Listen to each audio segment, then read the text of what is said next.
Hey everybody, sorry a couple of misfires there on the start of the live, but we are good to go.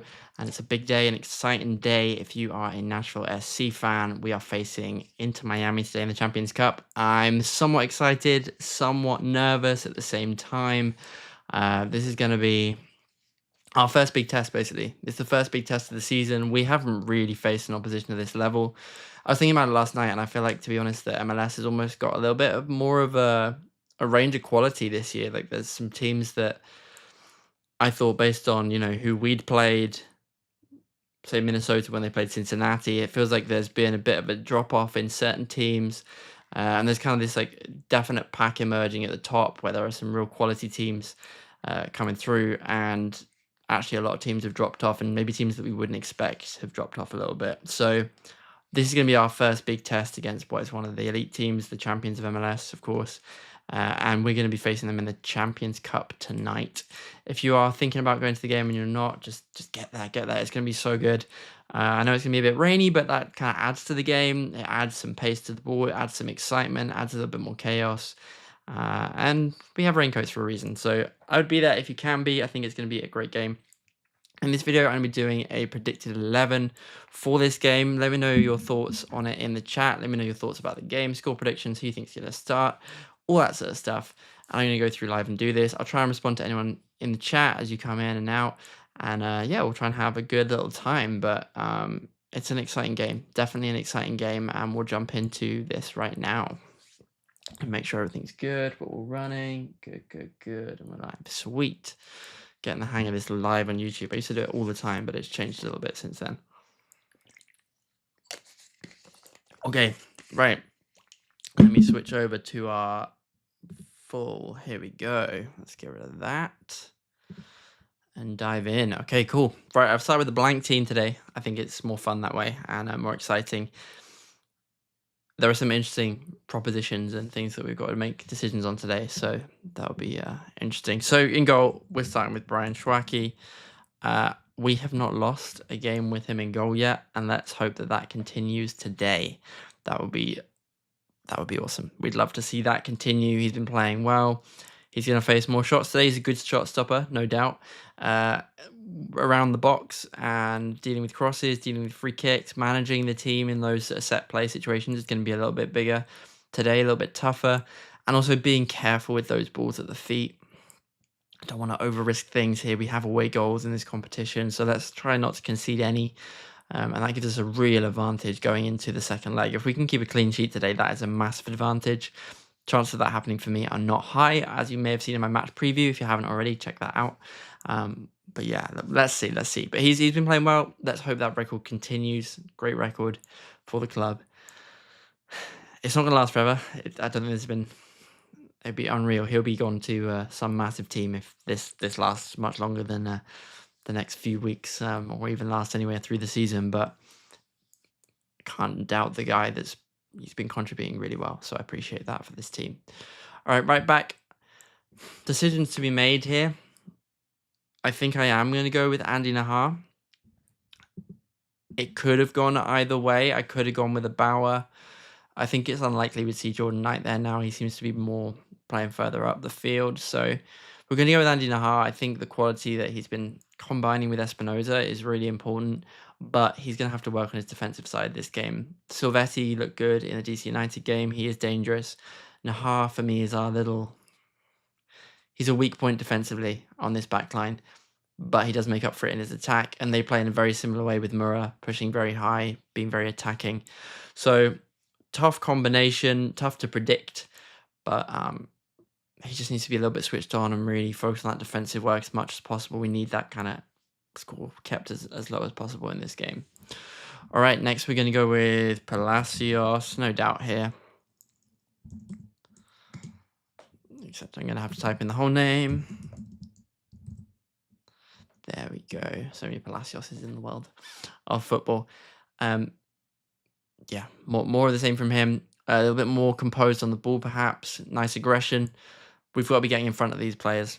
Getting in front of Messi, getting in front of Bertrame, getting in front of these players and being really clean with our challenges today. I know a lot of you have discussed kind of the maybe slight bias or whatever for Miami. Uh, I'm not too worried about that as such. I don't think that's a major talking point or a part of the game here, but let's just make it so that it's super clean. There's no question about whether they're going to make that foul, whether they can give a foul. If you play clean, you can't make it happen, can you? So nice aggression, getting in front of them, winning that ball. Same here for Wellesley.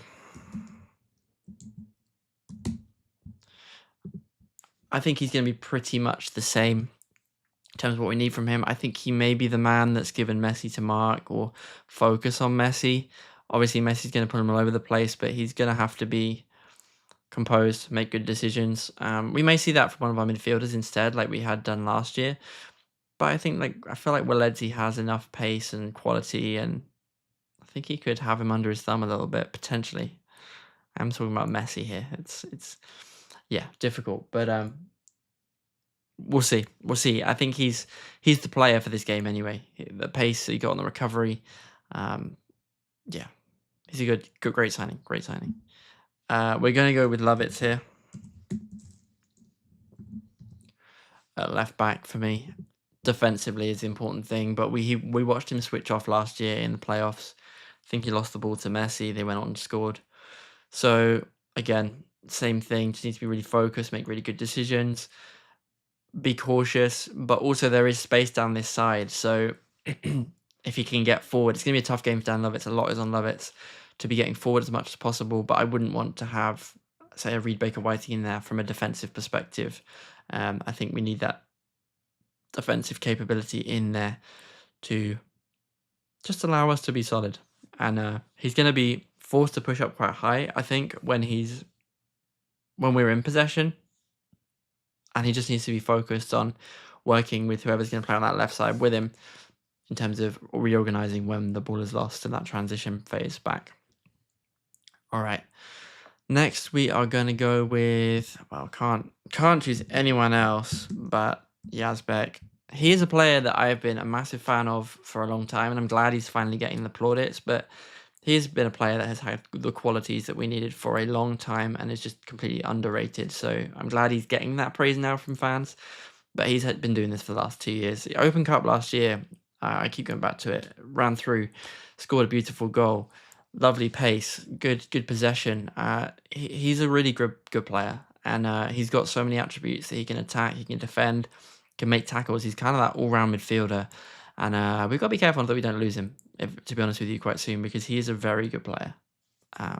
So in terms of his role, I mean, more of the same, more of that combination work, really shielding that defense. At times, he and Eddie, when one runs forward, the other comes and shields in here. So maybe a case of Yazbek shielding here a lot more. Maybe taking care of Messi, for instance. But I think it's more likely that Messi's going to be coming off this side. But we'll see. No question here. I think, well, there is a question here. We could see Corcoran. He, of course, was the Messi marker last year and did really well. I'm going to choose Eddie. I think the team's been playing well. I think we should kind of keep as much of that shape and momentum as possible. So yeah, Eddie makes the starting lineup for me. Just needs to be careful. We don't want those little niggly challenges that he makes. Just nice, composed, calm, solid challenges, and really go for the ball when it's there, but be composed in the challenge. I think that's the biggest thing that we need to see from Eddie tonight. It's not that kind of crazy running around, but really being thoughtful and decisive with his decision making, and being cautious of fouls around the edge of the area, which I'm pretty sure is how Messi scored in the playoff last year. So just need to be careful of those kind of things. All right, left wing. I'm going to go, well, let's leave that in a second. Let's do Hani. There's no question that he starts here. I mean, he's our captain. He's been playing well. He is the linchpin between all those players up top. He's been making a massive difference to this team. And of course, this kind of 4-2-3-1 shape that Bob's got up for me today, we don't really play like that, do we? It kind of is a combo. You could argue we line up that at times, but he's so good at dropping into spaces, finding those spaces, and his place is going to be on the transition, receiving a ball from a Yazbek or an Eddie, and then playing it out into this kind of area here between our front guys, is where he's always been strong. And I I think we could get goals there on that transition. We've managed to get one at the weekend with Espinoza, so I think it's possible, and it's likely that he is going to be a crucial part of that. No doubt DePaul's going to be wanting to get nice and tight on him and allow Segovia to do his thing as well. So could be a tough game for Hani. I think we could see them try and mark him out of the game, but I think our transition play is when he's going to have that moment to really strike. We're going to go here with Espinoza. No question. Finally got that goal that he was after. I love that he took accountability after that Dallas game. I think we can only going to see more from him now, and he looks like he really wants to be here. He wants to make something happen. He wants to be a part of this team, and he can make a difference, and he is making a difference already. So I'm really pleased with what he's done. I'm really pleased with his role so far in this team, and I'm looking forward to more. I'm expecting there are chances if they've got Region playing, who I've not really. There's discussion that he might play, maybe not. I think it'll be a tougher game. I think if he's got Allen to play against, we could see a little bit more excitement down there. But his combination with Nahar and also tracking back to help out Nahar occasionally, I think is going to be really important in this game. We just need to be cautious and, yeah, make sure that he's doing his thing, making those runs forward and taking shots. Dane Sinclair has not been in good form. He's been spilling shots. I'm pretty sure one of the DC United game came from a spilt shot. Goal came from a spilt shot at the weekend. So more shots on target, honestly. I've seen a lot of keepers in MLS spill shots recently. Brian Chouaki is one who has not been spilling shots. He's been placing them in a really good place. Dane Sinclair has been spilling shots. So let's try and make the MLS goalkeeper of the year last year have some doubts and get some shots off. That was how the Hani, one of the, our goals have come recently, is lots of shots. And some nice little tap-ins and things for different strikers. So let's keep that up. We're going to go up here to Sam Surridge, of course.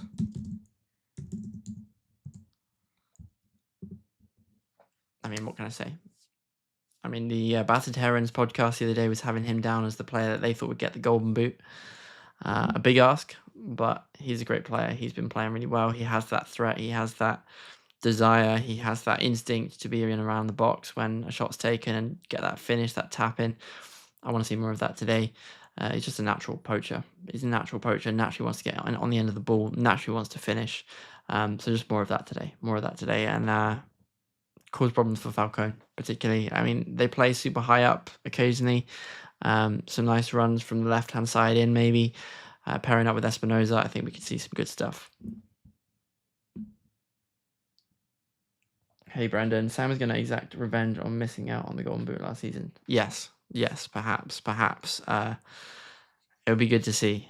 I mean, just as many goals as possible from Sam Surridge is really the name of the game, right? He's so naturally instinctive and always gets around the box. Just more of that would be awesome. But thank you for tuning in, Brandon, as always. So this is the one position that I think is up for debate the most on this team. Two ways of thinking about it. For me, there's going to be space here. There's space to be aggressive in here. Like I said, Mura's going to be pushing on up here. Sometimes he pushes right out here, which of course causes problems for Lovitz. We end up with a little bit of an overload in here with Messi, Mura pushing up. Whoever's going to play on that right side, whether it's going to be Allende or I can't remember who they played the other day. But it leaves problems up here. And in one side of me, I want to see that problem for me is a wheel resolution, right? Because he can be in there tracking back. He's defensively more minded that way. He's very good in those kind of pressing moments to cause a little bit of difficulty. On the other side, when we get the ball and we're transitioning, I'd like to see a Madrigal in here because he's going to have this space that's been vacated by Mura, who plays right up here on the edge of the line, dabbling in the offside area. And that would be a lovely space for Warren Madrigal to be able to run in here, crosses across to Sam Surridge, Espinoza, etc. Depends how we want to play, the game plan. Do we want to go all-out attack to start with, try and grab some goals and hold on? Or are we looking to hold on to this play solidly, and then nick a goal. It's a good option to have, but at the same time, maybe we want to have that player that is like our less-sided Espinoza, and then we don't have to have this debate. Any thoughts in the chat? It would be my question. Will,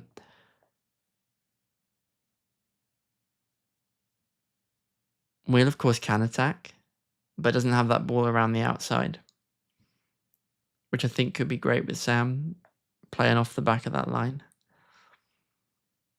Madrigal is the more exciting prospect.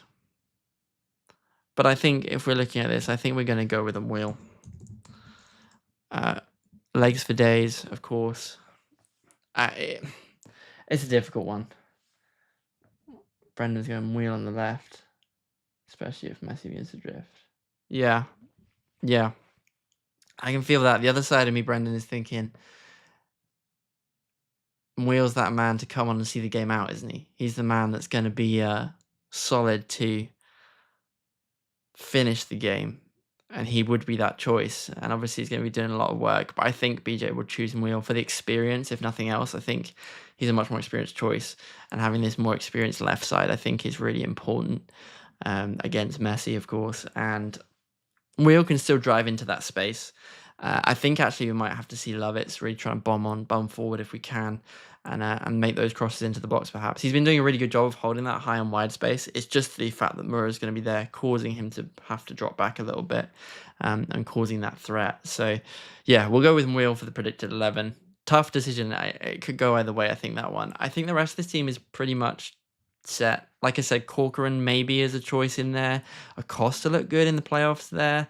Of course, the experience is important in a game like this. But I think we're going to see mostly the team that played at the weekend again. Tough decision out on that left wing, but I think that's how we're probably going to line up for this one. Okay, so that's my predicted 11. Let me know your thoughts on this 11. If you think anyone else different is going to start, we're going to see a different team.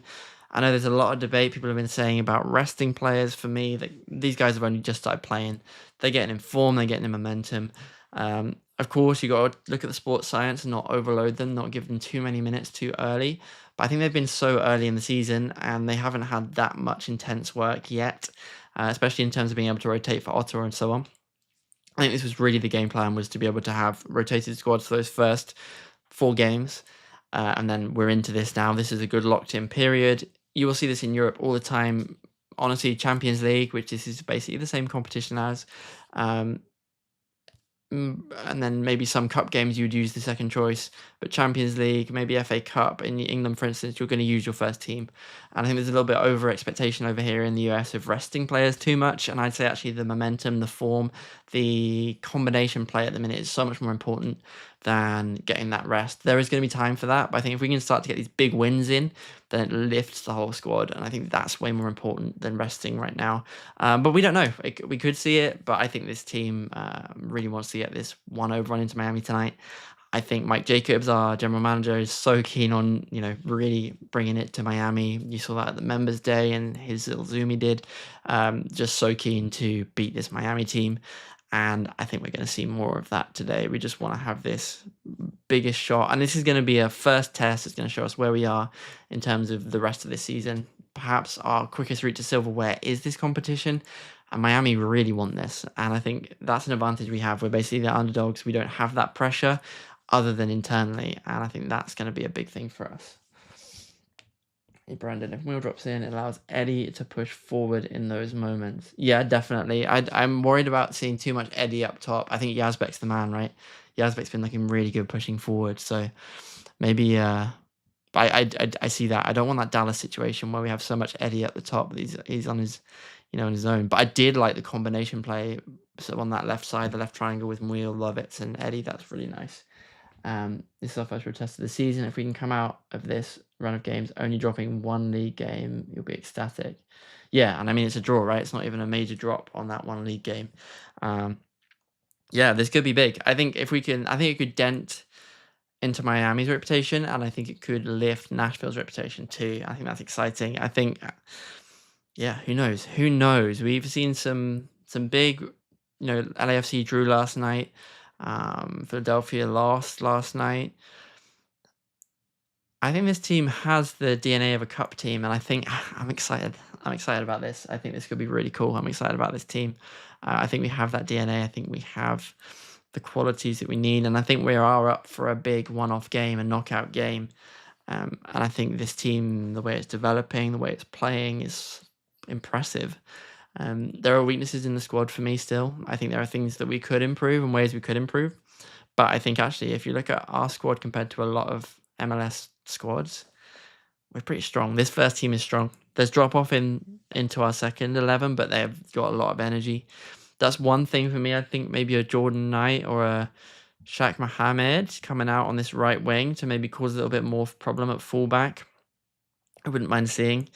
I mean, I've even seen Espinosa drift left in games, and I mean, maybe there's a world where he drifts left at some point, and we bring on someone with more pace and energy on that right-hand side, and he can sort of control the game inside. I don't know. It's probably crazy. It's the kind of thing that fans say and it never actually happens in games, but he has been drifting all over this front line, so that's exciting to see. But yeah, that is my predicted 11. Let me know your thoughts on the score prediction in the comments. I appreciate you guys tuning in. Thanks to Brendan for hanging out. You forget about this quick last chat from Brendan. I forget about Shaq. He looked great in that second leg. He did. He did look good. I think it's really interesting. And he hasn't been playing for Huntsville either, so he's not been sent there. So we could see him come on and do something. I like Jordan Knight's defensive ability, the fact that he's naturally played a lot of time in defense. He for me seems like a really good choice to bring on to see out games, and we haven't done that yet. But yeah, it'll be interesting to see. I'm excited by that. I'm excited by certain players that we've got available for that energy. But that is something they brought in. I think last year, if we'd had that energy, we could have beaten them. This year, they've got more. They've got less experience but more energy, less quality, more energy. But we've got more quality and more energy than we had last year. So this is going to be way tighter. And Inter Miami fans are worried. If you haven't seen it already, head over to the Battered Herons podcast here on YouTube. I did the match preview with them for this game on Monday night on a live stream. So the Nashville preview, that was me, and it was good fun. It was interesting to get the feel from them. They are actually pretty worried about this Nashville team and what we could do. So yeah, it's an exciting time. It's just going to be a big test. It's going to be the first big test. I'm excited. I'm worried a little bit as well, but I'm excited. So this is what football's all about. This is it. This is what it's all about. Big game ties, big days, big rivalries, and this is what the game is about. That's what the heart of this game is about around the rest of the world. And I love to see that here in the US, in the CONCACAF, in MLS. Yeah, I love it. Okay, I'm going to leave you guys to it. Have a great rest of your day. I'll see you at the stadium. I'll be doing Predicted 11. I'm on TikTok in the next hour or so doing the Arsenal stream because I want to watch that game anyway. So I'll be there hanging out, talking Miami ahead of the game, talking Arsenal, talking whatever we want to talk. I'll be there for that. And yeah, keep your eye out for the starting 11. That's going to be coming out before the game. As soon as it's announced, I'll be on that. And then just be doing coverage throughout the game on TikTok, on YouTube Shorts, doing my usual reels and short content as much as possible. And yeah, hopefully we get a good player ratings this evening, and it doesn't have to be my first down one of the season. That would be great. But yeah, if you're new around here, don't forget to hit the like button and the subscribe button. Looking forward to this game. Leave your comments, thoughts, score predictions, etc. And I will see you later on today. Come on, you boys in gold.